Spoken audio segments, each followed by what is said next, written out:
დილამშვიდობისა. ეს საქართველოს პირველი არხია, თქვენ უყურებთ გადაცემას პირადი ექიმი მარი მალაზონია ჟესტურ ენაზე თარგმანით.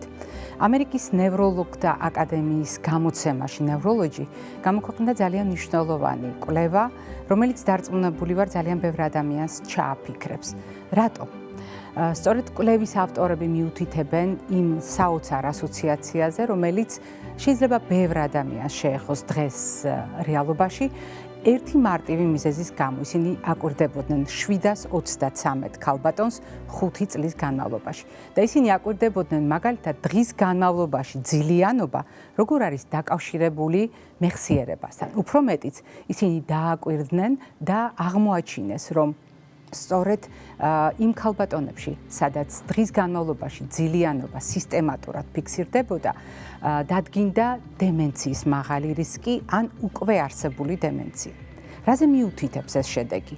იმაზე, რომ ყველა ადამიანი, რომელსაც დღის განმავლობაში ძილი მოერევა, აუცილებლად დემენციის დიაგნოზს ატარებს, ან უახლოეს მომავალში დემენცია განუვითარდება, რასაკვირველი არა. ამ კვლევამ ვერ შეძლო მიზეზ შედეგობრივი კავშირის დადგენა. ანუ ძილისა და დემენციის პირდაპირ დაკავშირება, მაგრამ სამაგიეროდ ამ კვლევამ დაადგინა ასოციაცია. რას ნიშნავს? სწორედ ამ კვლევის შედეგების მიხედვით დღეს შეგვიძლია უკვე ვთქვათ, რომ დღის განმავლობაში სისტემატური ძილიანობა და დემენციის რისკი ერთმანეთთან ასოცირებულია, ანუ დროში ერთდროულად არსებობს. შემდგომი კვლევები რასაკვირველია, კიდევ უფრო მნიშვნელოვანი იქნება, თუმცა მე ვფიქრობ, რომ სრულიად საკმარისია ეს ინფორმაციაც იმისთვის, რომ თუნდაც მინიმალურად, მაგრამ მსგავს დეტალებს მივაქციოთ ყურადღება.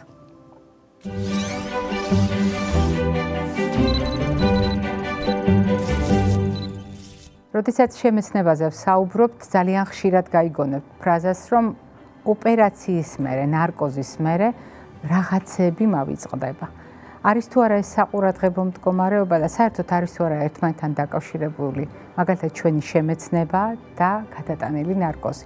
ეს არის ერთ-ერთი ძალიან მნიშვნელოვანი საკითხი, რომელსაც განვითარებული სამყარო დეტალურად იკვლევს და დღევანდელი ჩვენი გადაცემის სტუმარი გახლავთ მაგდებურგის საუნივერსიტეტო კლინიკიდან, იგი გახლავთ ანესთეზიოლოგ რეანიმატოლოგი პროფესორი ქალბატონი თამარ მაჭარაძე. დილამშვიდობისა თამარ. მოგესალმებით. მე უნდა გავამხილო, რომ ჩვენ უკვე დიდი ხანია ვმეგობრობთ და ვთანამშრომლობთ. თქვენ თანამშრომლობთ ჩვენს გადაცემასთან, რაც იმას ნიშნავს, რომ ჩვენ გვაქვს საშუალება თქვენგან მივიღოთ ძალიან მნიშვნელოვანი ახალი ინფორმაცია იმ ურთიერთობაზე, რომელიც მე ვახსენე. თითქოს საზოგადოებისათვის ნაცნობი ფრაზები, ნარკოზის შემდეგ რაღაცები რომ მავიწყდება და მეორე მხრივ დასაბუთებული კავშირები, რომელიც შეიძლება მნიშვნელოვანი იყოს, გავიზიაროთ როგორც მტკიცებითი მედიცინის გამოცდილება. რამდენად შეესაბამება ეს მოსაზრება სინამდვილეს? აბსოლუტურად მართალი ბრძანდებით. ყველა ასაკში აღინიშნება პოსტოპერაციული კოგნიტიური დარღვევები, დაწყებული ბავშვებიდან, ასევე შუახნის ასაკის მქონე პაციენტებში და განსაკუთრებულად 65 წელს გადაცილებულ მოსახლეობაში.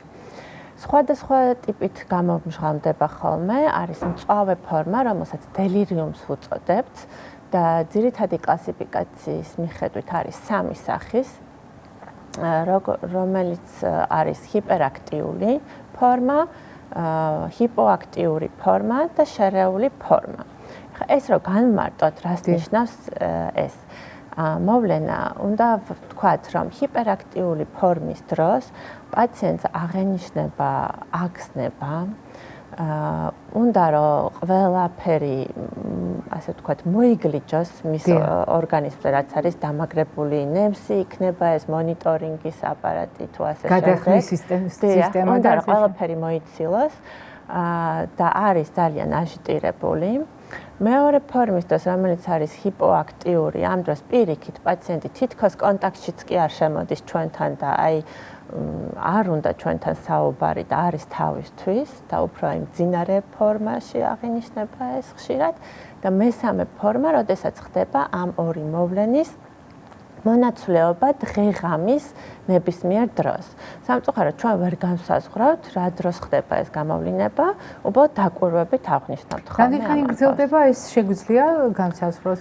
ჩვენ ვერ განსაზღვრავთ, მაგრამ ოპერაციისგან გამოღვიძებისთანავე, როგორც კი ჩვენ პაციენტს გამოვაღვიძებთ, იმ მომენტიდანვე შეიძლება აღინიშნებოდეს, ან ცოტა მოგვიანებით განვითარდეს, შეიძლება დარჩეს რამდენიმე დღის განმავლობაში, ან კვირის, ან თვის განმავლობაშიც კი და ყველაზე ხანგრძლივი აღწერა, რაც კი არსებობს ლიტერატურაში, ეს არის 7.5 წელიწადი კარდიოქირურგიული ოპერაციის შემდეგ. ანუ დასაშვებია, რომ ეს წლების განმავლობაში გაგრძელდა. მე ვფიქრობ, ეს სრულიად მოულოდნელი ინფორმაცია იქნება ჩვენი მაყურებლისათვის, იმათვისაც კი, ვისაც აქვს გამოცდილება, რომ აი ოპერაციის მერე ბოლო 2-3 წელია ეს განცდა არ ტოვებს, მაგრამ ასეთი მაღალი მაჩვენებელი, რაც თქვენ დაასახელეთ, ასეთ შემთხვევაშიც გასათვალისწინებელია. რაც თქვენ ბრძანეთ, ნიშნავს თუ არა იმას, რომ ადამიანებს, როდესაც გრძელვადიან პერსპექტივაში შევაფასებთ, უნდა ახსოვდეთ გადატანილი ნარკოზი და მასთან შესაძლო კავშირები, როდესაც შემეცნებაზეა ლაპარაკი, ან შემეცნების გაუარესებაზე. დიახ, ძალიან ყურადღებია, რომ პრეოპერაციულად, როდესაც პაციენტი ჩვენთან მოდის, მაშინ მოხდეს შემოწმება კოგნიტიური ფუნქციის. ანუ სასტარტო მაჩვენებლები ის? დიახ, აუცილებლად, იმიტომ რომ შეიძლება პაციენტს არ აღინიშნებოდეს დემენცია და ჩვენ ვთვლიდეთ, რომ პაციენტი აბსოლუტურად ჯანმრთელია კოგნიტური მაჩვენებლების მხრივ, მაგრამ იქ იყოს უკვე დარღვევები, რაც შემდეგ დაგვეხმარება იმაში, რომ განსაზღვროთ რა გველოდება პოსტოპერაციულად, რა შეიძლება განვითარდეს და მივიღოთ შესაბამისი ზომები, რომ მონიტორინგი უფრო გავამკაცროთ, სხვანაირი მიდგომებით ჩავერიოთ ამ პაციენტის ქირურგიულ მსვლელობაში და ასე შემდეგ. შესაბამისად, ძალიან დიდი მნიშვნელობა აქვს პრეოპერაციულ, ასე ვთქვათ, ეგრეთ წოდებულ baseline საწყის მაჩვენებლებს. ანუ ბაზისური მონაცემების შეფასებას? დიახ.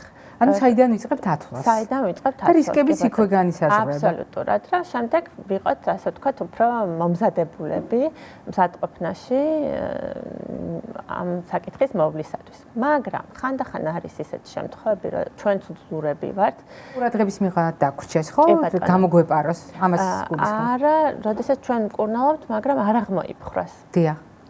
და ამ შემთხვევაში უძლურები ვართ, მაგრამ ეს არის ძალიან მცირე პროცენტი. საერთოდ გამოვლინება კოგნიტური დარღვევების ხდება 15-დან 53%-ში მოსახლეობის. საკმაოდ მაღალია მაჩვენებელი და ესეთი საყურადღებო. ანუ ნახევარზე მეტ შეიძლება ეს მდგომარეობა გქონდეს. 65 წელს გადაცილებული. თქვენ აღმოფხრა ახსენეთ და დარწმუნებული ვარ, ყველაზე საინტერესო ნაწილი ამ ინფორმაციის სწორედ ვფიქრობ მაყურებლისათვის შეიძლება უკავშირდებოდეს სწორედ ამ სიტყვას. რატომ?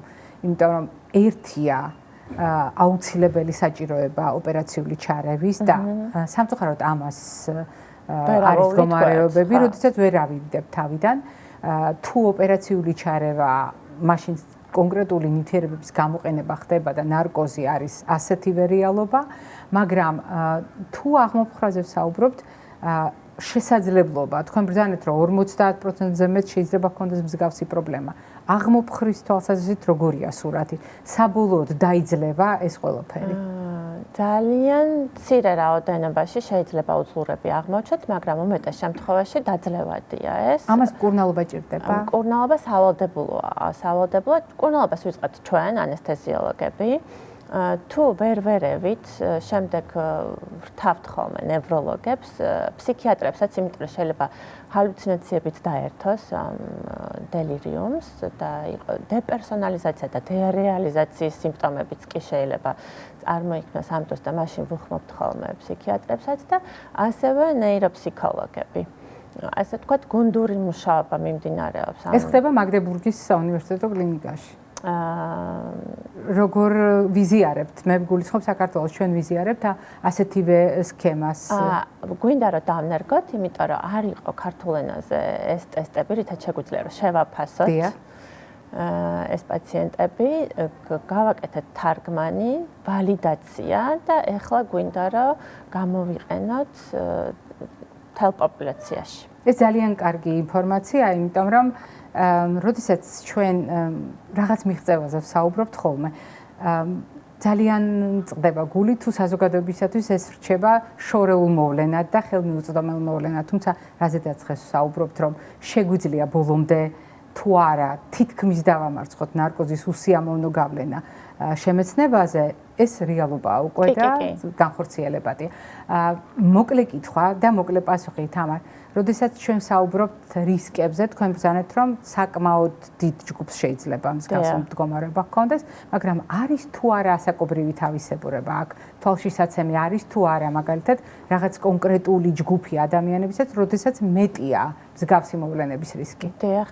თქვენ როგორც აღნიშნეთ, 65 წელს გადაცილებულ პაციენტებში ეს ყველაზე დიდი რაოდენობით აისახება ოპერაციის შემდეგ, ხოლო საშუალო ასაკის პაციენტებში, ვინც არის მაგალითად ნარკოდამოკიდებული პაციენტი ან მოიხმარს ალკოჰოლს, მსგავს პოპულაციაში განსაკუთრებულად მაღალია მაჩვენებელი. ეს ორი კატეგორია, სადაც ესეთი მაღალი მაჩვენებლები გვაქვს. თქვენი ინფორმაციიდან გამომდინარე, მე თავისუფლებას მივცემ და მაყურებელს აუცილებლად ვეტყვი შემაჯამებლად, რომ ყველა ასაკის ადამიანს შეიძლება ჰქონდეს მსგავსი რისკი, თუმცა არის განსაზღვრული პოპულაცია, ისევე როგორც კონკრეტული ნივთიერების მომხმარებელი ადამიანები, მაგრამ არ უნდა შევეგუოთ იმას, რომ ჩვენი შემეცნება ზარალდება, მხოლოდ და მხოლოდ იმას გადავაბრალოთ, რომ რა ვქნათ, ნარკოზი გადავიტანეთ, აღმოჩნდა, რომ ამ მდგომარეობას ჩვენ შეგვიძლია გავუმკლავდეთ, ამ მდგომარეობის მართვა შეიძლება და ძალიან მალე თუ არა, ყოველ შემთხვევაში გარკვეული დროის მანძილზე ეს მაჩვენებლები გაუმჯობესდეს. აბსოლუტურად. მიხარია, რომ ამ შესაძლებლობას გამოიყენებს ქართული საზოგადოება, თქვენს გამოცდილებას გამოიყენებს და ძალიან მიხარია, რომ თქვენ იმ ცოდნას და იმ პრაქტიკულ უნარებს, რომელიც ძალიან კარგად შეთვისებული და ყოველდღიურად იყენებთ თქვენს კლინიკაში გერმანიაში, სულ მალე გავზიარებთ. დაინერგება საქართველოს. ძალიან მიხარია და მიხარია, რომ ეს ჩვენ მოუყევით დღეს საზოგადოებას. თამარ, დიდი მადლობა სტუმრობისთვის, იმიტომ რომ თქვენ დიდი ხნით არ ხართ საქართველოში. სულ მოუკლე ხნით ხართ და მოახერხეთ და მოხვიდით გადაცემაში. გნებავდეთ რაღაც ის. მადლობა თქვენ. მადლობა მინდა და გადავახადეთ თქვენთვის. ძალიან დიდი მადლობა თქვენ. მაყურებელს შევახსენებ, დღევანდელი ჩვენი გადაცემის სტუმარი გახლდათ მაგდებურგის საუნივერსიტეტო კლინიკის ანესთეზიოლოგ-რეანიმატოლოგი პროფესორი ქალბატონი თამარ მაჭარაძე. მე არ გემშვიდობები, წინ გველოდება კვებით შუქნიშანი.